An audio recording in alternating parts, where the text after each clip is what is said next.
Kisah Para Rasul pasal yang 18 ayat yang pertama. Kemudian Paulus meninggalkan Athena lalu pergi ke Korintus.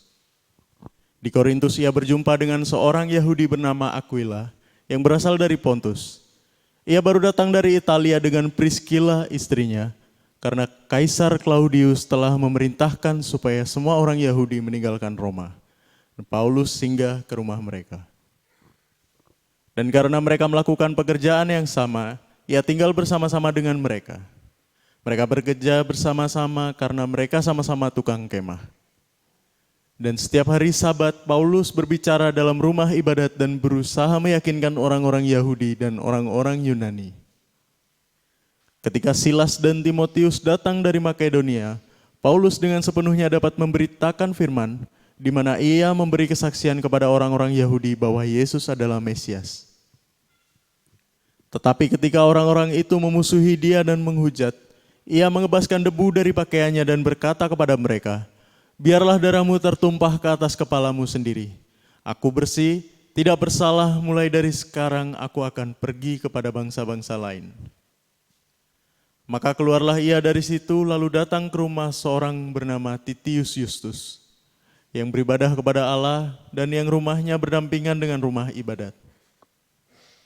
Tetapi Krispus, kepala rumah ibadat itu, menjadi percaya kepada Tuhan bersama-sama dengan seisi rumahnya. Dan banyak dari orang-orang Korintus yang mendengarkan pemberitaan Paulus menjadi percaya dan memberi diri mereka dibaptis.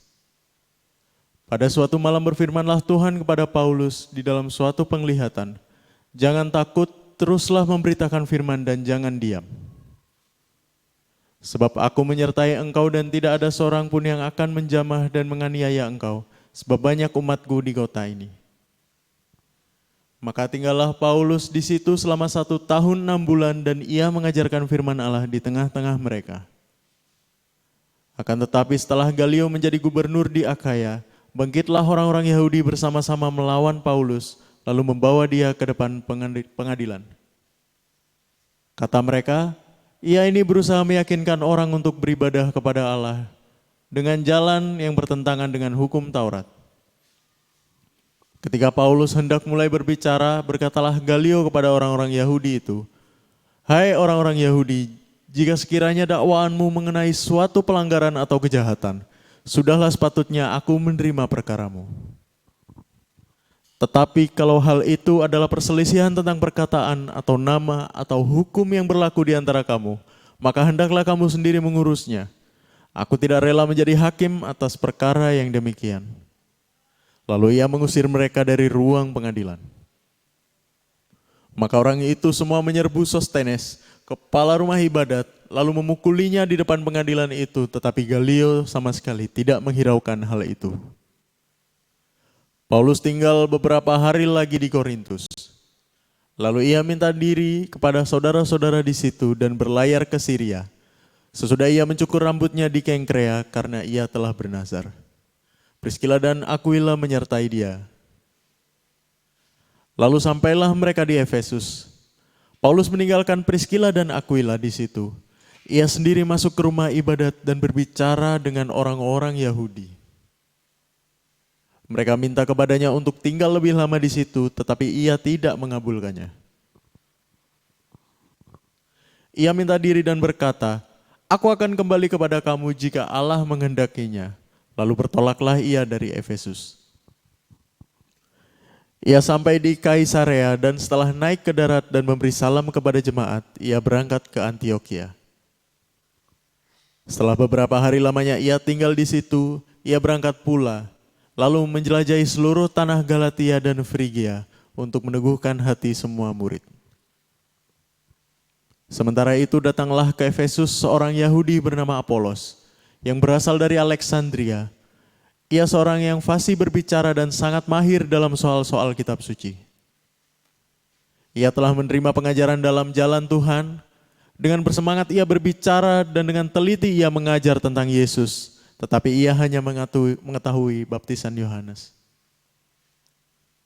Ia mulai mengajar dengan berani di rumah ibadat. Tetapi setelah Priscilla dan Aquila mendengarnya, mereka membawa dia ke rumah mereka dan dengan teliti menjelaskan kepadanya jalan Allah. Karena Apolos ingin menyeberang ke Akaya, saudara-saudara di Efesus mengirim surat kepada murid-murid di situ supaya mereka menyambut dia. Setibanya di Akaya, maka ia oleh kasih karunia Allah menjadi seorang yang sangat berguna bagi orang-orang yang percaya. Sebab dengan tak jemu-jemunya ia membantah orang-orang Yahudi di muka umum dan membuktikan dari kitab suci bahwa Yesus adalah Mesias. Ya, sorry. Oke, shalom semuanya. God bless ya. Hari ini kita akan lanjut lagi tentang kisah daripada behind the scene, black hole, daripada pengakuan Rasul Paulus, saudaraku. Ya, yuk kita tengok sisi Alkitab dulu, sehingga kita akan bahas bagaimana di episode yang lalu kita bahas, kita belajar, kita berbicara. Paulus itu menerima Aquila dan Priscilla. Paulus sibuk dengan tugas pelayanan dia. Paulus hidup bersama dengan Aquila dengan Priscilla. Paulus akhirnya memuridkan Aquila dan Priscilla yang bukan dari tanggung jawab dia sebagai pemberita Injil di rumah ibadahnya Allah. Paulus pulang ke rumah dalam keadaan letih. Paulus mungkin dalam tekanan bagaimana Injil ditolak. Karena ayat selanjutnya Paulus mengebaskan debu. Karena ditolak. Paulus sedang berjuang untuk pemberitaan Injil dia di rumah-rumah ibadah. Paulus sedang berjuang ditambahkan dengan kebetulan bersama Aquila Priscilla tinggal satu rumah. Paulus tidak undur. Paulus tidak mengatakan cukup. Saya pulang, saya letih. Saya mau istirahat. Paulus tidak menetapkan jam-jam doanya untuk Tuhan. Paulus tidak menetapkan jalan-jalan pelayanannya untuk Tuhan. Paulus tidak mengkotak-kotakkan dirinya di dalam mengemban tugas panggilan Allah. Paulus sedang berjalan ke rumah dalam keletihan, baik mental, baik jasmani. Paulus mendapat tekanan dalam pemberitaan Injil ketika dia memberitakan Injil di rumah ibadah Allah dengan berani memberitakan tentang Yesus. Ternyata di bagian pemberitaan Injil, Paulus akhirnya harus mengebaskan debu. Dalam tingkat kesusahan titik didih Paulus memberitakan Injil, Tuhan datangkan Aquila Priscilla. Kayaknya kebetulan, ternyata tidak kebetulan. Kayaknya sebuah keberuntungan, itu namanya kebuntungan. Udah capek ditunggu orang di rumah, tanya tentang Yesus. Aquila Priscilla dari Roma.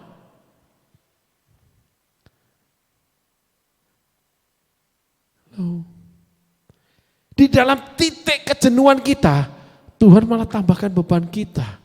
Dalam titik terendah kita, malah kita harus mengeluarkan sesuatu dari diri kita yang kita anggap tidak bisa, tidak ada, tidak mungkin.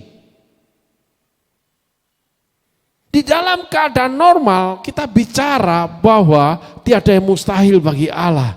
Tapi dalam keadaan titik terendah di mana saudara terhimpit, sudah letih, sudah capek, sudah lelah, sudah menghadapi tantangan demikian rupa, Tuhan tambahkan panggilan pelayanannya. Tuhan tambahkan yang harus saudara pikul lagi. Yesus dalam titik tertinggi kesuksesannya dalam memberitakan Injil, masuk ke Yerusalem, diterima seluruh penduduk Yerusalem, dielu-elukan, dimuliakan. Allah memanggil dia di Taman Getsemani. Kalau Paulus kisah ini, bukan Paulus lebih baik dari Yesus, enggak saudara, kisahnya berbeda, penceritaannya berbeda saudaraku, jangan musuhan gitulah. Dikit-dikit ngomong sesat, enggak begitu, ini cuman analogi ya. Nah saudaraku, Paulus dalam titik jenuh, tekanan itu, dia pulang, Aquila Priscilla dengan lugunya duduk menunggu. Mari pastor minum kopi, mari pastor nikmati hidangan snack, duduk dengan tujuan. Habis gitu kopi belum diminum ditanya, dari mana pastor? Oh dari gereja. Oh iya, apa yang dikerjakan di gereja pastor? Pulang mau istirahat, mau berbaring, mau berdoa, mau apapun. Orang ini tanya, kenapa Bu? Saya pingin tahu tentang Yesus.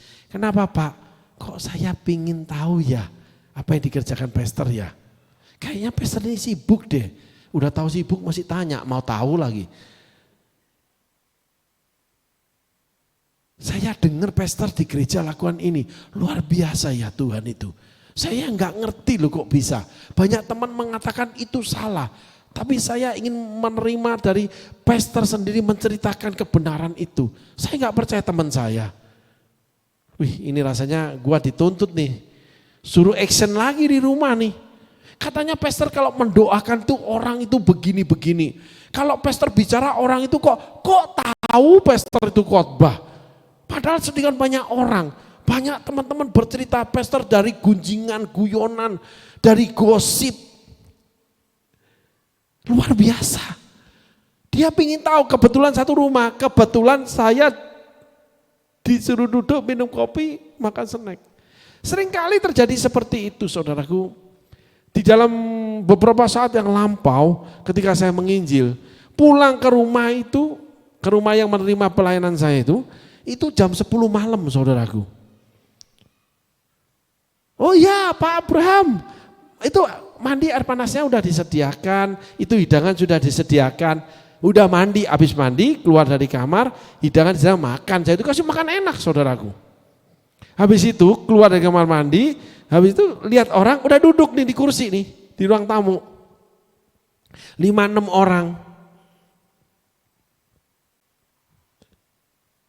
Dengan senyum, saya pun senyum, pahit. Ayo pastor, sini, ini ada nih teh manis, kopi atau apapun.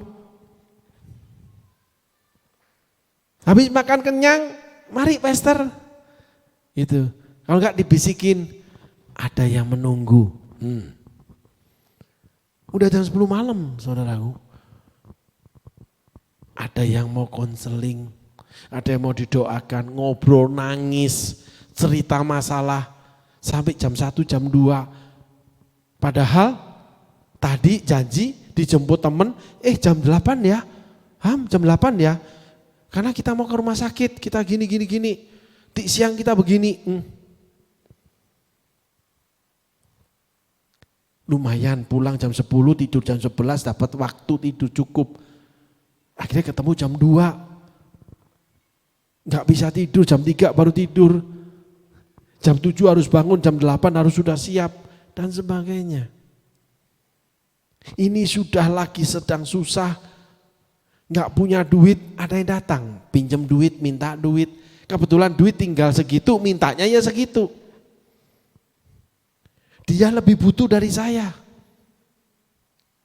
Seringkalikah saudara merasakan seperti itu? Itulah karakter Paulus.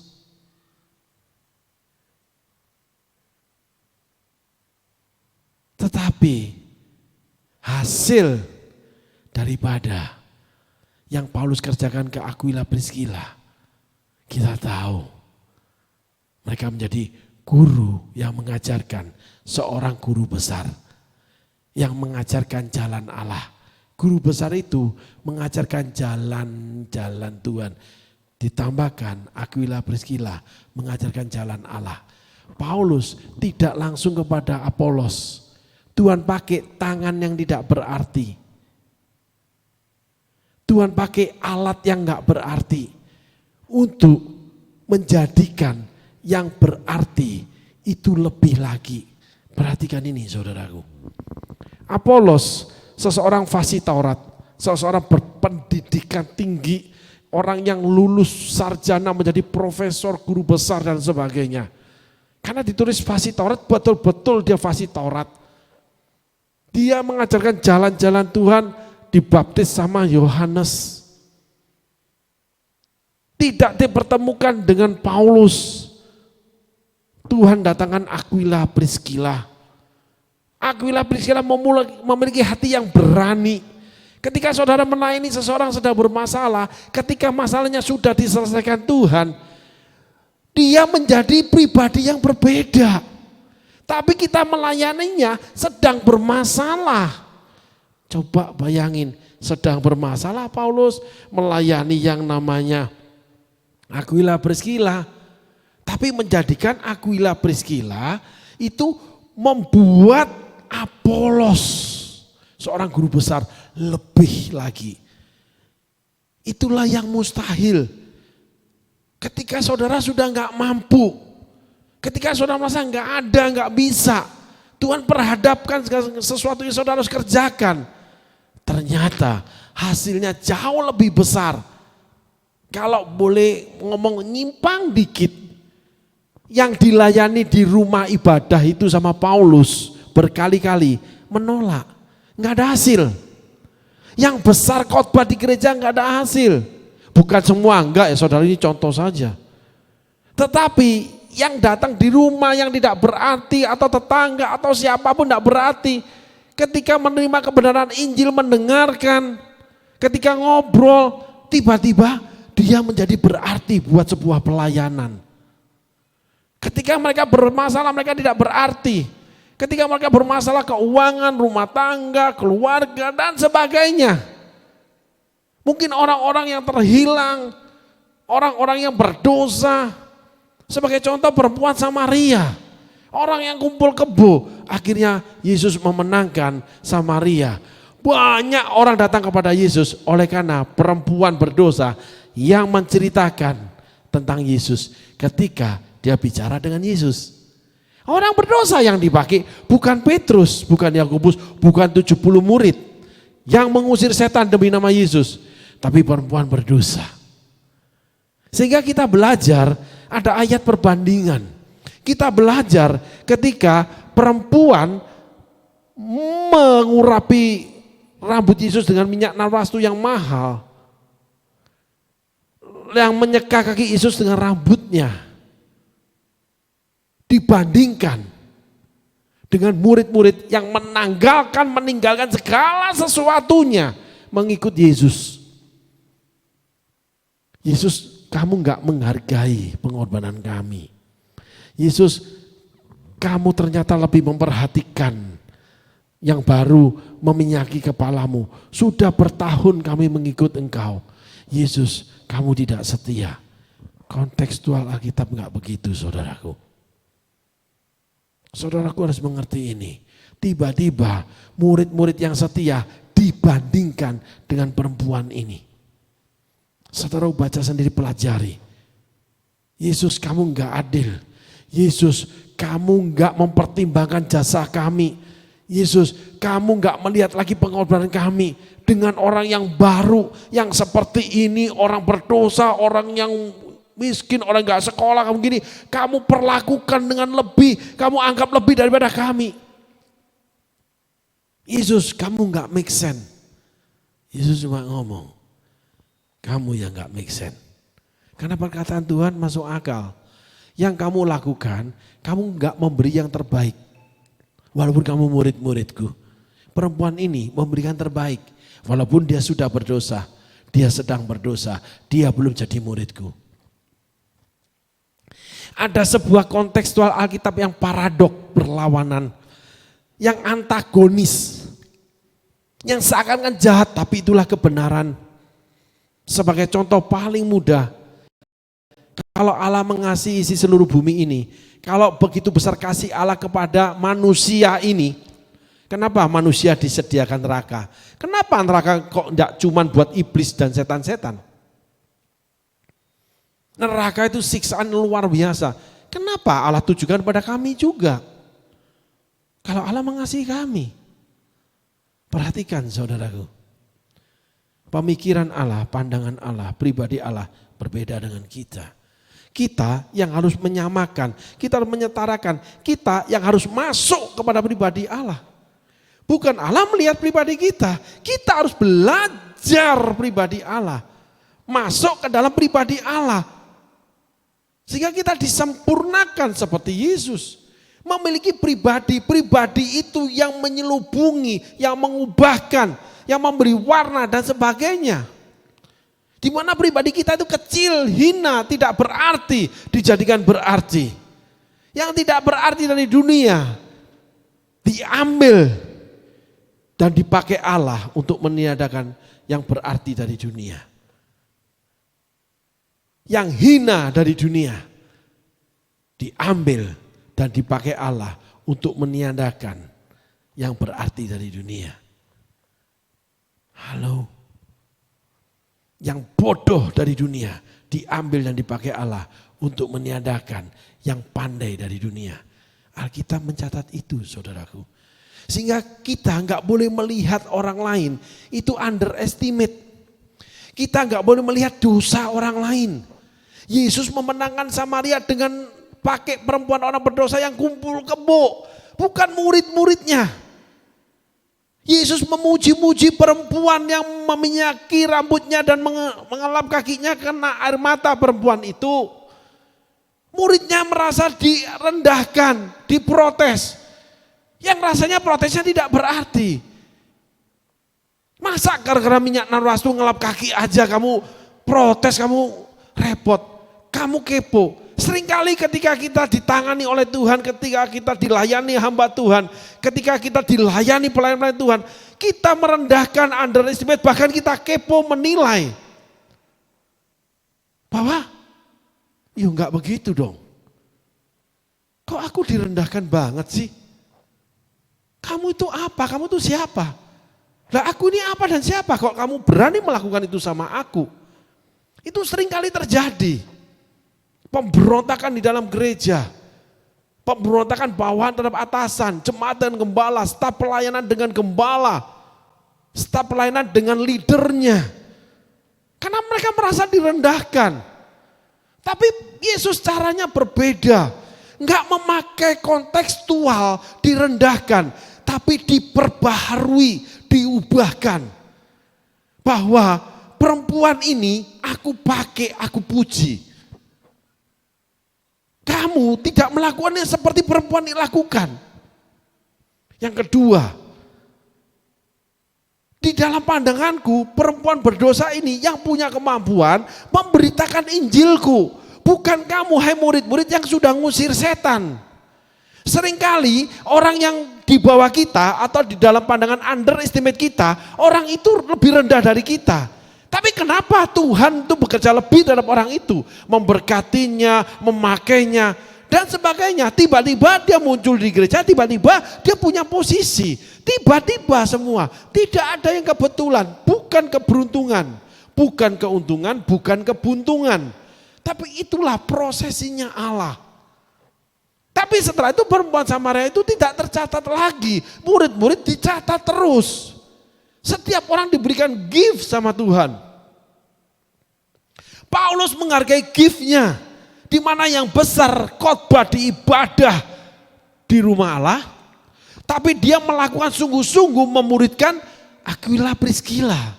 Kalau Petrus, Ananias Safira kasusnya orang memberi persembahan.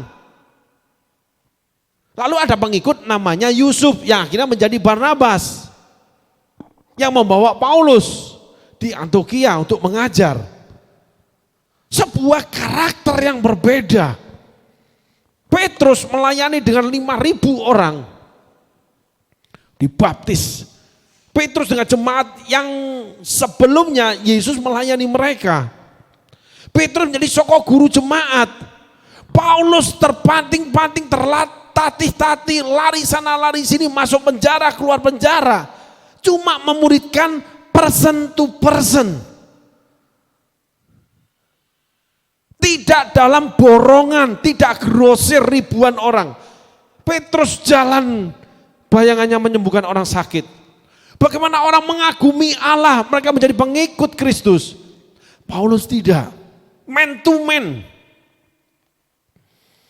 Tapi belasan kitab untuk perjalanan kekristenan di masa yang akan datang, dari masa itu ditulis oleh namanya Paulus.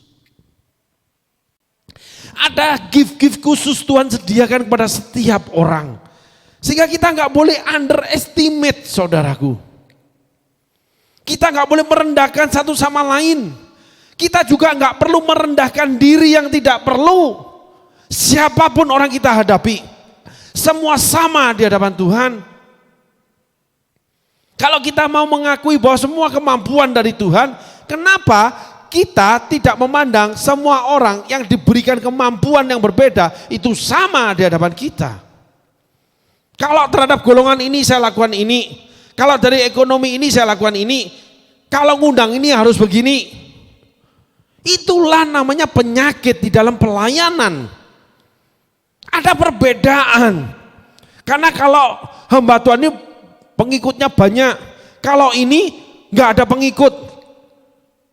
Jujur kesaksian, saya mengalami beberapa waktu yang lampau. Kalau hamba Tuhan ini dikasih persembahan sekian, tidur di tempat hotel yang seperti ini. Kalau hamba Tuhan ini taruh di gudang, makan dari rantangan, hidup segan mati pun tak mau.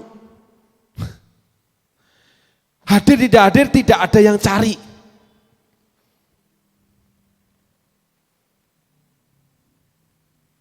Itulah cara Yesus memprotes murid-muridnya. Kamu pengikut aku, kamu menjadi muridku, tapi perempuan ini melakukan yang lebih baik daripada kamu. Jadi statusmu ketika aku panggil tidak mengubahkan pribadimu.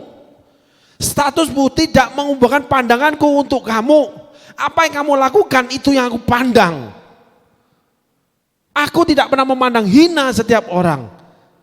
Tapi persembahan yang terbaik itu adalah di dalam kasih. Bukan korban bakaran aku inginin, bukan korban sembelihan, tapi hati yang penuh belas kasihan dan sebagainya.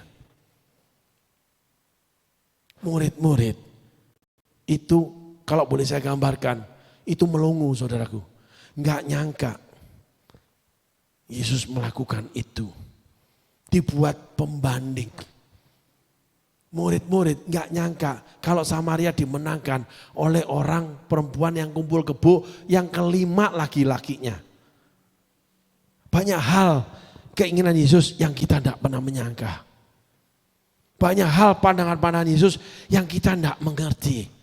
Seperti Paulus, dia berjuang di medan rumah ibadah, tapi Tuhan pertontonkan Aquila Priscilla. Di mana Tuhan meneguhkan Paulus akhirnya, nanti pelan-pelan kita pelajari episode demi episode. Tuhan meneguhkan Paulus. Kalau pelayanan di rumah ibadah itu akhirnya ditolak, dia kebaskan debu. Akhirnya dia masuk man to man, person to person. Dia dari rumah ke rumah, berdirilah rumah-rumah ibadah yang baru. Itulah perjanjian baru di mana didirikan rumah ibadah yang murni dari pelayanan yang lahir setelah Yesus dipanggil pulang. Yang murni didirikan dengan konsep-konsep kisah Rasul, saudaraku. Murni semua. Fondasi pelayanan, bangunan di atasnya. Kitab-kitab Paulus meletakkan dasar-dasar pembangunan pelayanan tubuh Kristus. Demikian indah dan pokok dalam pelayanan pada zaman setelah Yesus selesai mati di atas kayu salib. Keluarlah namanya zaman pelayanan yang baru, yaitu jalannya Tuhan. Yang dilakukan oleh seseorang yang tidak berarti. Yang menerima setiap orang yang tidak berarti. Yang melayani tidak berarti. Karena zaman itu khotbah di rumah Allah itu yang besar. Yesus mengajar di rumah Allah. Mampir ke rumah seseorang. Dia mengajar di danau. Paulus man to man. Masuk ke rumah namanya neneknya Timotius. Naik perahu ke sana sini. Putar-putar kemana-mana. Petrus di Yerusalem dengan kemegahan. Semuanya benar. Tapi ada satu sisi. di mana ada keistimewaan, di mana kita belajar hari ini bahwa perjalanan yang tidak indah, pribadi yang mantan orang berdosa, penganiaya jemaat, diberikan status rasul ke-13. Jalannya tidak seperti 12 rasul. Jalannya dia man to man, person to person. Tetapi dia melahirkan salah satunya Aquila Priscilla, di mana mengajar seorang profesor doktor teologi yang fasih Taurat untuk memperdalam pengetahuannya tentang jalan Tuhan. Dari Paulus ketika pulang dari pelayanan yang besar, dia menemui orang yang tidak ada hubungannya dengan pelayanan dia. Dari hasil kongkau, dari hasil ngopi, lahirlah sepasang hamba Tuhan yang mengikut Paulus. Tetapi tercatat orang ini mengajarkan seorang profesor. Sesuatu yang indah. Dari kepompong lahirlah kupu-kupu. Amin saudaraku. Mari hari ini kita belajar melihat hidup kita. Mungkin kita itu masih ulet, semua serba ulet. Tapi kita akan masuk dalam kepompong yang tidak terpandang, tidak diingini siapapun. Namun dalam perjalanan hidup kita di dalam kepompong akan lahir kupu-kupu. Dari pelayanan yang saudara lakukan yang tidak berarti, yang tidak dipandang, tidak terpandang, yang terlalu tidak terlihat. Tapi di sana lahirlah sebuah pelayanan. Di mana pelayanan itu mengajarkan orang-orang hebat Tuhan. Lahir hamba-hamba Tuhan yang dipakai Tuhan lebih lagi. Tapi dari benih yang tidak berarti. Amin saudaraku. Tuhan Yesus berkati. Terima kasih.